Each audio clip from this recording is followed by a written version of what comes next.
షిఫ్రా పూయా అనేటువంటి ఇద్దరు మంత్రసానులు ఉన్నారు. మంత్రసానులు అంటే ఎవరంటే డెలివరీ చేసేటువంటి వారు. అయితే ఇక్కడ ఈ ఫరో రాజు ఒక ఆజ్ఞ ఇచ్చాడు. వీళ్ళందరూ అంటే ఇజ్రాయేలీ ప్రజలందరూ కూడా ఎక్కువైపోతున్నారు, వీళ్ళు ఎట్లా ఎక్కువైపోతే మాకు ఒకవేళ రేపు థ్రెట్ వస్తుందేమో, మాకు ఒకవేళ మా యొక్క రాజ్యస్థానంలో కానీ మా యొక్క పరిపాలనలో కానీ వాళ్ళు ఎక్కువ మంది ఉంటే వాళ్ళందరూ ఏకమైపోయి అనేక విషయాలలో మమ్మలను ఇబ్బంది పెడతారేమో అనేటువంటి ఉద్దేశంతో మంత్రసానులకు రాజు, ఫరో అయిన రాజు ఏం చెప్తాడంటే మగపిల్లలందరినీ కూడా పుట్టంగానే చంపేయమని. అయితే ఇక్కడ ఏం చేశారు, ఇక్కడ షిఫ్రా పూయా అనేటువంటి మంత్రసానులు చంపలేదు. ఎందుకు చంపలేదు?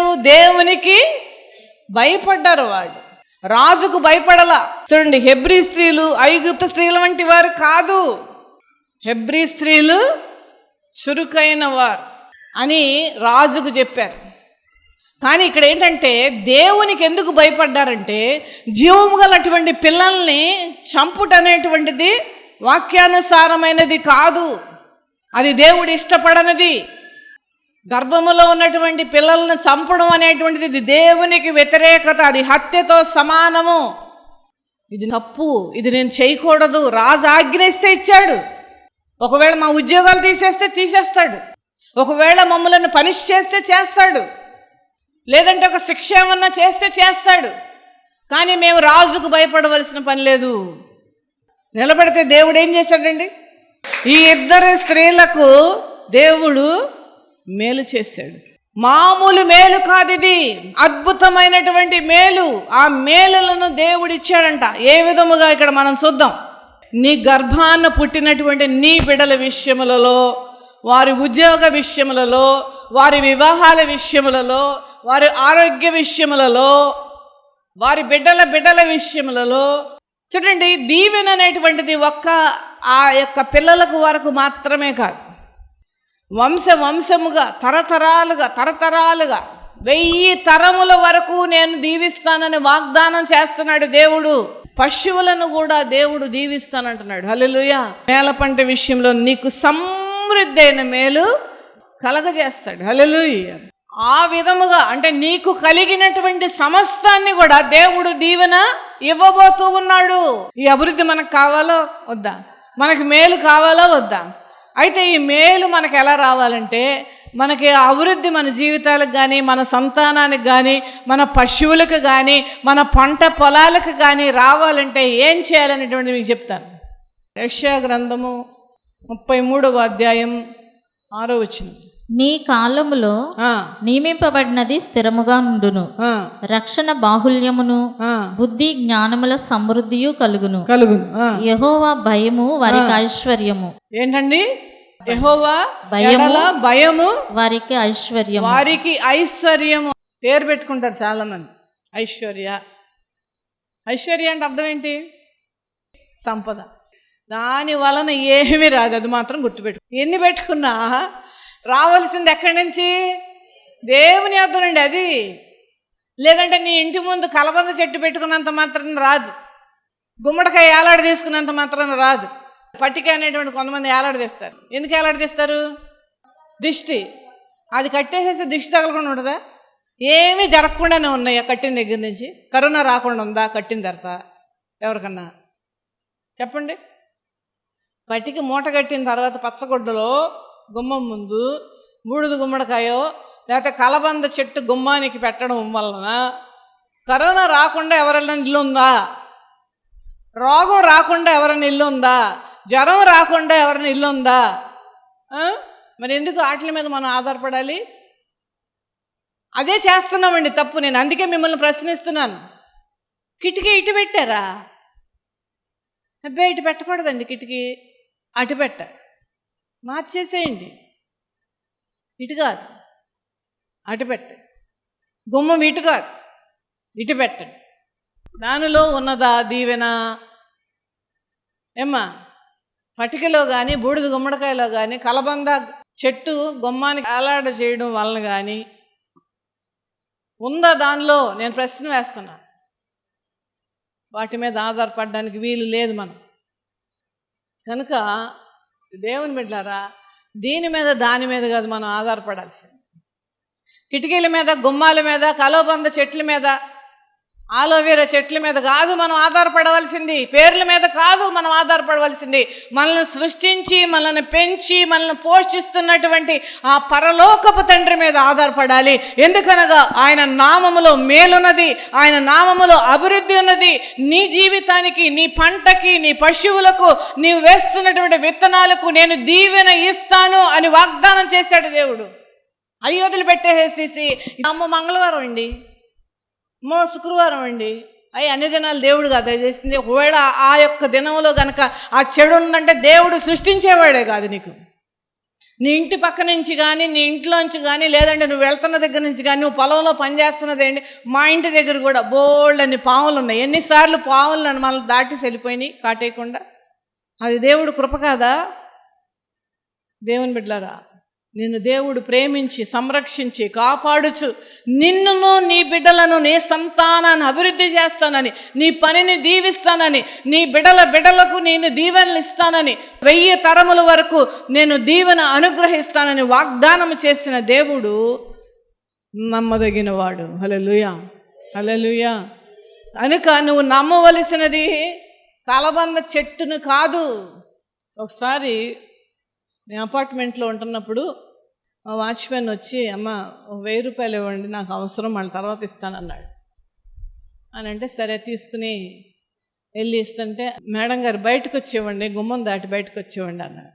ఎందుకు ఎందుకు అని అంటే, లేదులేండి అలాగే చెయ్యాలి. అది అంట నేను లోపలుండి ఇస్తానంటే మళ్ళీ 1000 రూపాయలు నాకు వస్తాయి అంట. ఎట్ట వస్తాయండి? నమ్మడానికి కూడా కొద్దిగా బుర్ర ఉండాలి కదా. నేనన్నా నేను గుమ్మం నుంచి బయటకు వచ్చి నాకు అర్థమైపోయింది పెచ్చ సెంటిమెంట్లు పెట్టుకుని ఏలాడుతున్నాడని. నేను గుమ్మం దాటి అయితే రాను, నువ్వు గుమ్మం బయట ఉన్నావు, నేను గుమ్మం లోపల ఉన్నాను. నీకు డబ్బులు కావాలంటే నేను ఇలాగే ఇస్తాను, నువ్వు తీసుకెళ్తే తీసుకెళ్ళి, లేకపోతే మానే అంటే తీసుకెళ్ళండి. ఈరోజు కూడా మళ్ళీ డబ్బులు అడిగే పరిస్థితి రాలా, దేవుడు ఇచ్చాడు. ఆ విధముగా దేవుడు కాపాడాడు. హల్లెలూయా, హల్లెలూయా. మంగళవారాలు, శుక్రవారాలు ఇవన్నీ కూడా అలాంటివి నమ్మబాకండి. అలాంటి పిచ్చ ఆటల మీద మీరు నమ్మబాకండి. దేవాది దేవుని మీద నమ్మకం పెట్టుకోండి. దేవాది దేవుని మీద మీరు ఆశ్రయం పొందుకోండి. మీరు వాక్యానుసారంగా బ్రతకండి. వాక్యం ఏం చెప్తుందో అదే విధముగా చేయండి. అప్పుడు దేవుని ఇస్తాడు దేవుడు. ఇక్కడ షిఫ్రాను పూయ ఇద్దరు చేశారా లేదా? ఎందుకు దేవుడు మేలులు దయచేశాడు? మేలు ఎలాంటిదో నేను పూర్తిగా వివరణ మీకు ఇచ్చాను. అభివృద్ధి అనేటువంటిది ఏ విధముగా ఉంటుందని వివరణ నేను పూర్తిగా చక్కగా ఇచ్చి ఉన్నాను. ఆ విధమైనటువంటి వివరణ, ఆ విధమైనటువంటి మేలులు దయచేసేటువంటి దేవుడు నీకును నాకును ఒక ప్రిన్సిపల్స్ పెట్టాడు. యెషయా 33వ అధ్యాయము 6వ వచనములో, యెహోవా భయము వారికి ఐశ్వర్యం ఇచ్చును. ఐశ్వర్య అని పెట్టుకున్నంత మాత్రాన ఐశ్వర్యం రాదు. లక్కీ అని పెట్టుకున్నంత మాత్రాన మరి ఆ డబ్బులు రావు. రిచ్ అని పెట్టుకున్నంత మాత్రాన డబ్బులు రిచ్ అయిపోదు నీ కూతురు. దేవుని కృప ఉండాలి. పెట్టుకున్నంత మాత్రాన ఏమీ జరగదు. ఐశ్వర్యము దేవుడిస్తాడట. హల్లెలూయా, హల్లెలూయా. ఐశ్వర్యము దేవుడిస్తాడు. అదే విధముగా మనము దేవునికి భయపడుట అనేటువంటిది మనకి ఒక ఆభరణగా ఉండాలండి. ఎలా ఉండాలి? ఆభరణంగా ఉండాలి. దేవునికి భయపడాలి మనం. దేవుని భయం అనేటువంటిది నేను చెప్తున్నాను దేవుని బిడ్డలారా, బహుభారముగా నా గుండెలో ఉన్న వేదనను బట్టి నేను చెప్తున్నాను. దేవుని భయం చాలా మందికి ఈ రోజున లేదు దేవుని భయం. ఎందుకంటే మందిరములో ఒక రకమైన జీవితం, ఇంటికి వెళ్తే ఒక రకమైన జీవితం. ఎలా ఇస్తాడు దేవుని దీవెన? ఎలా ఇస్తాడు దేవుని యొక్క కాపుదల? ఆయన నామములోని ఆశీర్వాదాలను పొందుకోవాలంటే దేవుని భయము లేకపోతే ఎలా అని నేను ప్రశ్న వేస్తున్నాను. అమ్మో, దేవుడు వింటున్నాడండి నా మాటలు అనేటువంటి భయం అసలు ఎవరికైనా ఉందా అండి? ఉంటే ఒకవేళ దేవుడు మిమ్మల్ని పూర్తిగా దీవిస్తాడు, మీ బిడ్డలను దీవిస్తాడు. ప్రతి దినము కూడా అసలు పెద్ద విషయాలకే మనం అబద్ధం ఆడకూడదు. ఇక్కడ పూహాను మరియు షిఫ్రా వాళ్ళ ప్రాణం పోతుంది. రాజు ఆజ్ఞను వాళ్ళు అతిక్రమించారు. రాజు ఆజ్ఞను వాళ్ళు అతిక్రమించి పిల్లల్ని బతకనివ్వద్దన్నప్పుడు వాళ్ళు ఏం చేశారు? బ్రతకనిచ్చారు. చక్కగా డెలివరీ చేసి ఆరోగ్యంగా ఇచ్చారు.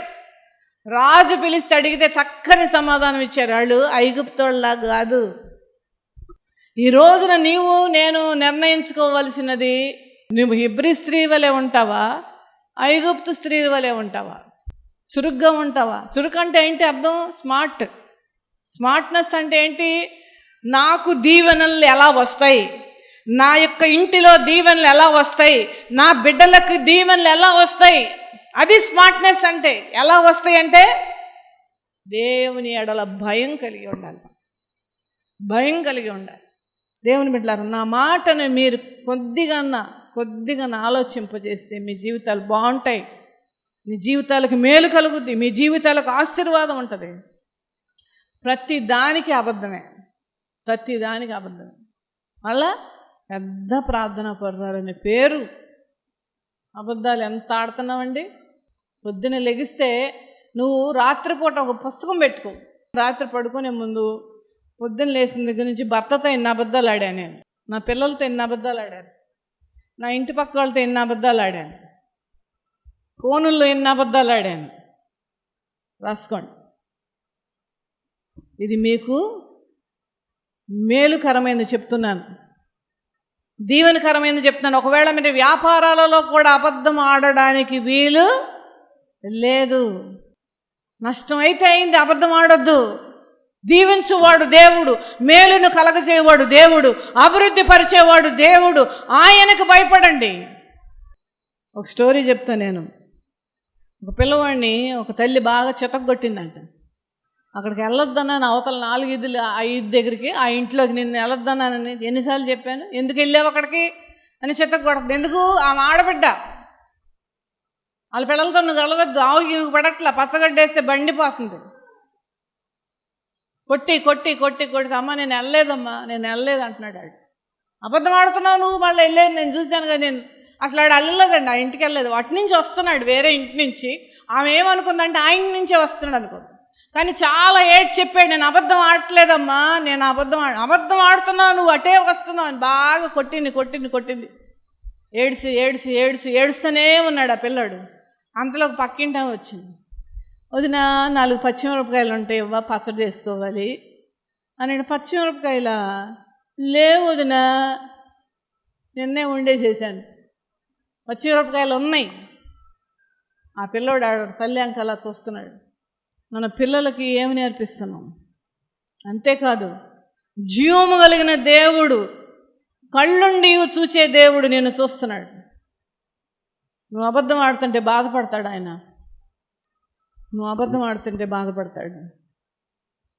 ఎందుకంటే నీకు దీవెనలు ఇస్తానని చెప్తున్నాడు దేవుడు, మేలులు దయచేస్తాడని చెప్తున్నాడు. నీ గింజలకు నేను ఆజ్ఞనిస్తాను. ఎంత అద్భుతమైన మాట అండి. నేను అభివృద్ధి పరుస్తానని చేస్తున్న దేవుడికి మనం ఇలా చేయడం న్యాయమేనండి? న్యాయమేనా? ఎందుకు ఆశీర్వదించాడు ఈ షిఫ్రాని పూహాని దేవుడు? ఈ 2 స్త్రీలను దేవుడు మేలెందుకు ఇచ్చాడు? వాళ్ళ సంతానాభివృద్ధి విషయంలో, వారి బిడ్డల విషయంలో, వాళ్ళ వ్యాపార విషయంలో, వాళ్ళకున్న డబ్బుల విషయంలో, వాళ్ళకున్నటువంటి సమస్యని దేవుడు ఎందుకు ఆశీర్వదించాడంటే వారు దేవునికి భయపడ్డారు, రాజుకు భయపడలా. నువ్వు ఈ రోజున ఎవరికి భయపడుతున్నావు? భయపడితే గనక నీ నోట్లోంచి ఒక అబద్ధం కూడా రావడానికి వీల్లేదు. నువ్వు భయపడితే గనక ఒక్క బూతి మాట అయినా, ఒక చెడ్డ మాట అయినా నీ నోటి నుండి రావడానికి వీలు లేదు. ఒకవేళ ఆ విధముగా నీవు మాట తప్పి ఆయన ఆజ్ఞలను గైకొనక, ఆయన వాక్యాలను పక్కన పెట్టేసి మందిరానికి వచ్చి వాక్యం వినేసి అదే విధముగా ఉంటూ మన బ్రతుకులను మార్చుకొనకపోతే దేవుని ఆశీర్వాదాలు ఎలా పొందుకుంటాం మనం? దేవుని బిడ్డలారా, దేవుడు మనతో మాట్లాడుతున్నాడు ఈ సమయంలో. ఆశీర్వాదం అంటే ఏంటో, మేలంటే ఏంటో, అభివృద్ధి అంటే ఏంటో, కాపుదల అంటే ఏంటో, నువ్వు చేస్తున్నటువంటి ప్రతి పనిలో దీవెనంటే ఏంటో మనం చూసి ఉన్నాం వాక్యానుసారముగా.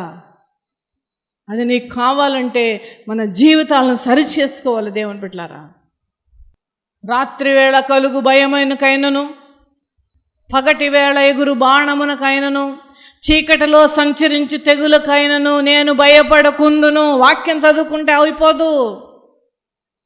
ఎప్పుడు వస్తుందో తెలుసా ఆ ధైర్యం? ఎప్పుడు వస్తుందో తెలుసా ఆ నమ్మిక? దేవుని ఎడల, దేవుని ఆజ్ఞ ఎడల మనం నిలబడితే. సామెతల గ్రంథము 28వ అధ్యాయం 14 వచనం.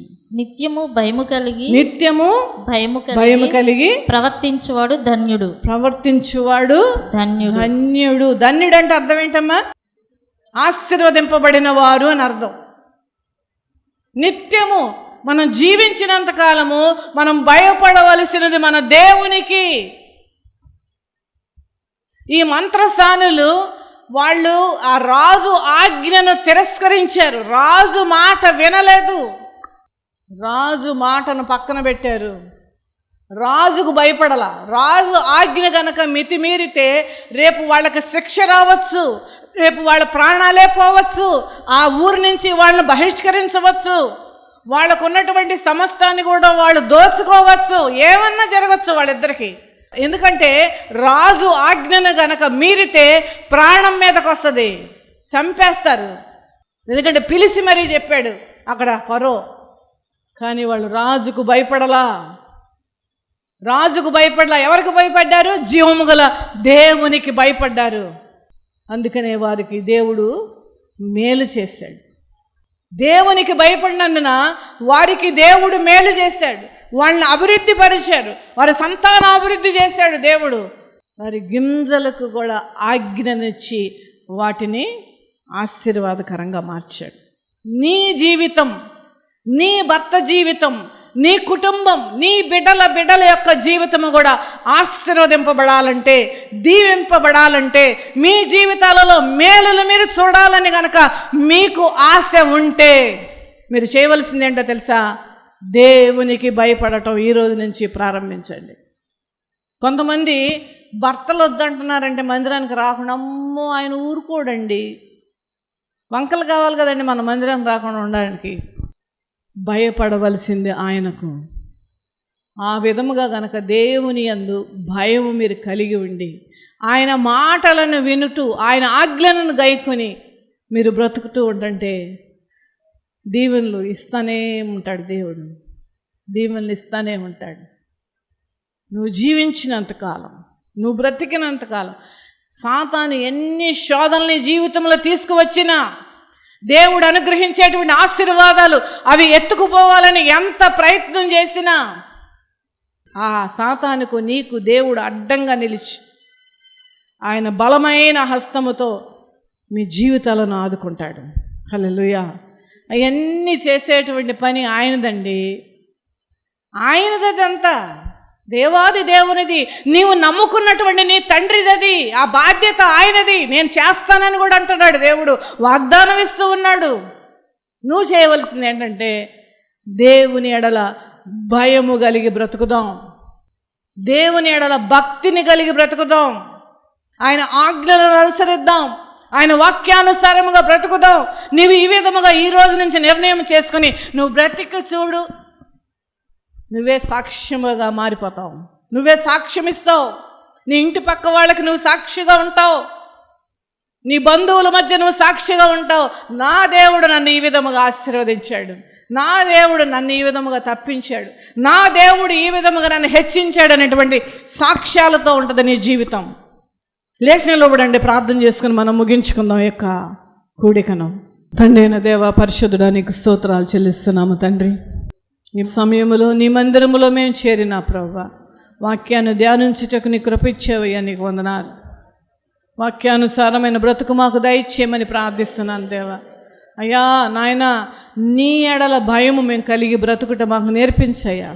ఇప్పటి వరకు ఒకవేళ నాయన ఏదో మామూలుగానే బ్రతికేసావేమో నాయన, మందిరానికి వస్తూ వెళ్ళిపోతున్నానేమన్నావేమో, బ్రతుకుల్లో మార్పు లేదేమో ప్రభువా. దేవా నా తండ్రి నాయన, మరి బిడ్డలందరూ చేసిన ప్రార్థనలు మీరు ఆలకించమని అడుగుచున్నాను తండ్రి. మేలును దయచేసే దేవుడు అయ్యా, అభివృద్ధిపరచు దేవుడు నీవయ్యా.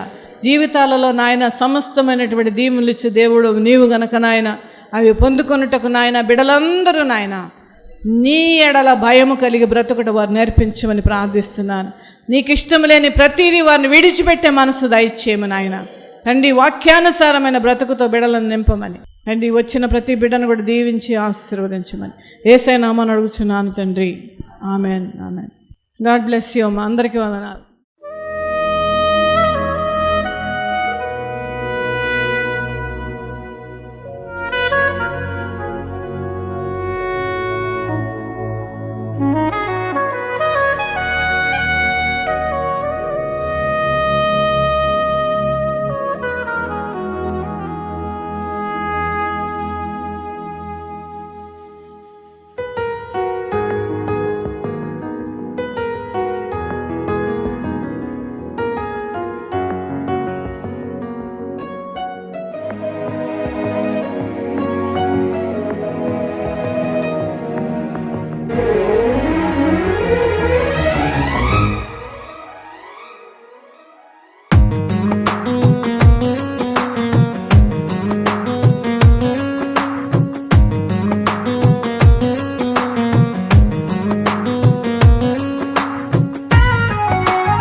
ఆనందం నీలోనే, ఆధారం నీవేగా, ఆశ్రయం నీలోనే నా యేసయ్యా స్తోత్రార్హుడా. ఆనందం నీలోనే, ఆధారం నీవేగా, ఆశ్రయం నీలోనే నా యేసయ్యా స్తోత్రార్హుడా. అర్హతే లేని నన్ను ప్రేమించినావు, జీవింతు ఇలలో నీ కోసమే సాక్షార్థమై.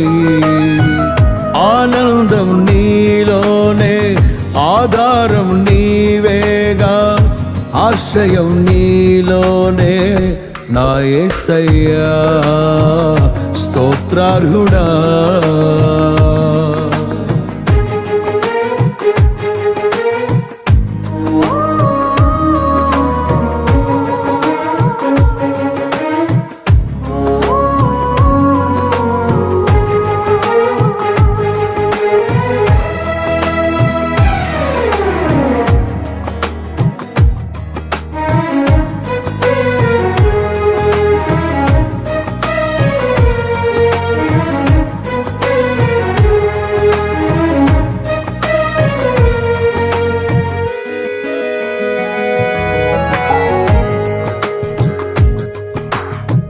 పదే పదే నిన్నే చేరగా, ప్రతి క్షణం నీవే ధ్యాసగా. పదే పదే నిన్నే చేరగా, ప్రతి క్షణం నీవే ధ్యాసగా. కలవరాల కోటలో, కన్నీటి బాటలో, కలవరాల కోటలో, కన్నీటి బాటలో, కాపాడే కవచముగా నన్ను ఆవరించిన దివ్య క్షేత్రమా స్తోత్ర గీతమా. ఆనందం నీలోనే, ఆధారం నీవేగా, ఆశ్రయం నీలోనే నా యేసయ్యా స్తోత్రార్హుడా.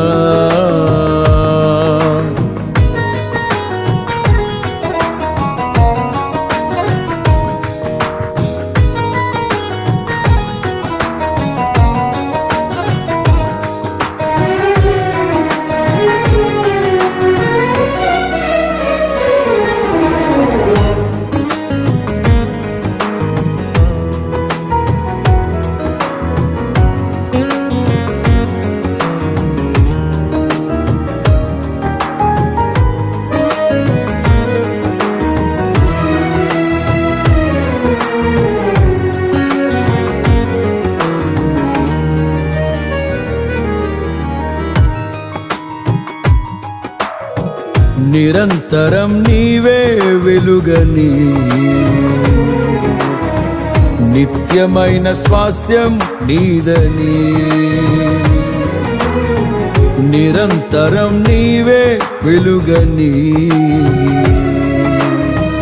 నిత్యమైన స్వాస్థ్యం నీదని. నీ సన్నిధి వీడక సన్నుతించి పాడనా, నీ సన్నిధి వీడక సన్నుతించి పాడనా. నీ కొరకే ధ్వజమెత్తి నిన్ను ప్రకటించనా. సత్యవాక్యమే జీవవాక్యమే, ఆనందం నీలోనే, ఆధారం నీవేగా, ఆశ్రయం నీలోనే నా యేసయ్యా స్తోత్రార్హుడా.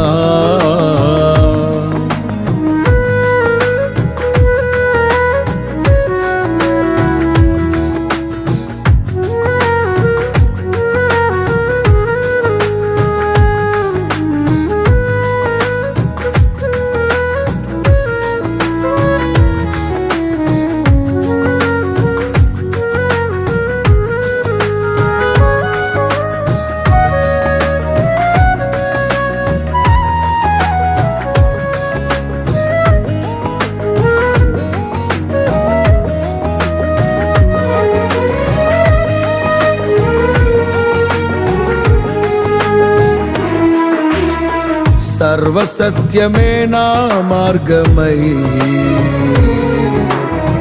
సంఘక్షేమమే నా ప్రాణమై. సర్వసత్యమే నా మార్గమై, సంఘక్షేమమే నా ప్రాణమై. లోక మహిమ చూడక నీ జాడలు వీడక, లోక మహిమ చూడక నీ జాడలు వీడక, నీతోనే నిలవాలి నిత్య సియోనులో. ఈ దర్శనం నా ఆశయం, ఆనందం నీలోనే, ఆధారం నీవేగా, ఆశ్రయం నీలోనే నా యేసయ్యా. స్తోత్రార్హుడా, అర్హతే లేని నన్ను ప్రేమించినావు, జీవింతు ఇలలో నీ కోసమే సాక్షార్థమై. ఆనందం నీలోనే, ఆధారం నీవేగా, ఆశ్రయం నీలోనే నా యేసయ్యా. తరె నారె నారా నా యేసయ్యా.